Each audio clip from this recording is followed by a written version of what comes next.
Why President Buhari should investigate Commodore Olawunmi's allegation. This is an opinion. So retired Commodore Kunle Olawunmi, a former intelligence officer in the Nigerian Naval Services (NNS), made a damning allegation against the government of President Muhammadu Buhari while speaking on Channels TV yesterday. During the interview, Olawunmi reveals that the sponsors of insurgency in Nigeria are currently at the helms of affairs. He said he knew them and he is not afraid of death while trying to expose them. He went further to reveal that there is a plan in place to Islamize Nigeria. Where he said that on live TV, okay? Olawunmi's allegations against the Buhari's government has been attracting a series of mixed reactions across the country, which has further increased the ethno-religious tension across the land. Going forward, this is one allegation the government should not sweep under the carpet.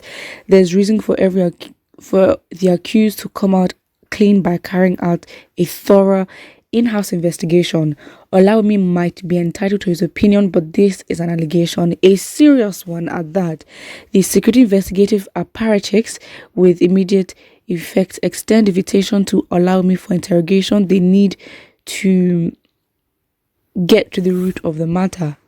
The onus lies on President Buhari to fish out the fifth colonist in his government, if there is any. Until that is done, the allegation would keep hanging like the sword of Damocles. I'm not sure I've heard that before. Let me even clear what the word fifth columnist, what it actually means. I've never really heard that before. I've heard it before, but before I say anything, let me just be sure. So fifth columnist meaning, so a group within a country at war who are sympathetic to or working for its enemies. That is what it's called. So that's the name for it. We learned something new today. So basically this person's, or the article, the writer, in his opinion, thinks that Olawunmi's allegation, indicates that he's a fifth columnist. Columnist, how do you even pronounce it? Okay, so I'm actually really shocked that this was said on live TV. Let me go and confirm and I will come back. So yes, this man actually reveals that. I've gone to watch the video. Unfortunately on YouTube there are no with something that is as big as that. Of course, it's politics. Channels TV disables comments, so you don't really see what people have said there. But this author has now said that this man is a fifth colonist who needs to be investigated because he needs proof to back up what he has said. Let me go back to the words.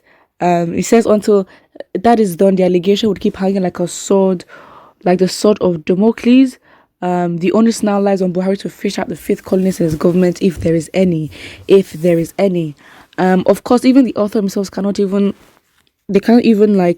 directly say, okay, fine, this man is lying.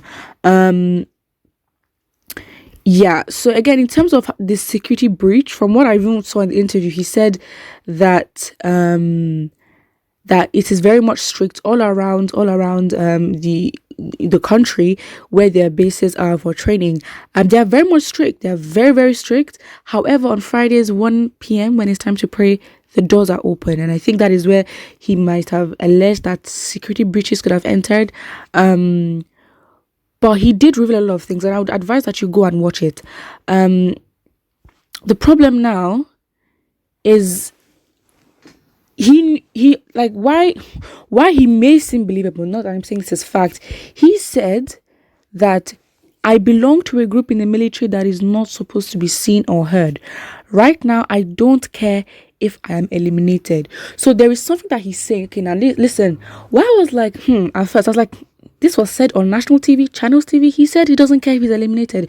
So you understand the gravity of what he's saying, coming out to say that he knows that there's some governors, that he knows them, that the government even knows them, that there's some politicians and governors that are in the government that are sponsors of all these attacks. And the government knows. And wow. He also says that the government does not want to resolve this problem, rather they are escalating it. So basically on a YouTube video, they're basically like pointers to say what the conclusion of all that is. You need to go watch this interview definitely. So yeah, I mean, from what the video has said and what's in the video, he knows.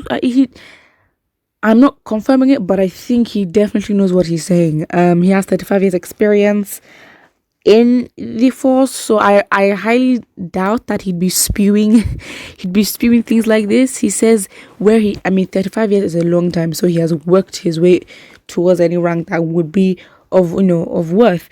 And he says that he's part of a military that he is not meant to be seen or heard, so he knows that he can be eliminated, but he doesn't care. He's exposing that. Yeah, somebody says he's just another frustrated and biased ethnic irredentist whaler that has lost relevance. Wasn't he there when Boko Haram bombed the UN buildings at the headquarters and the headquarters of the Nigerian police just a stone throw from Aso Rock? How can these people be hypocritical? I'm confused.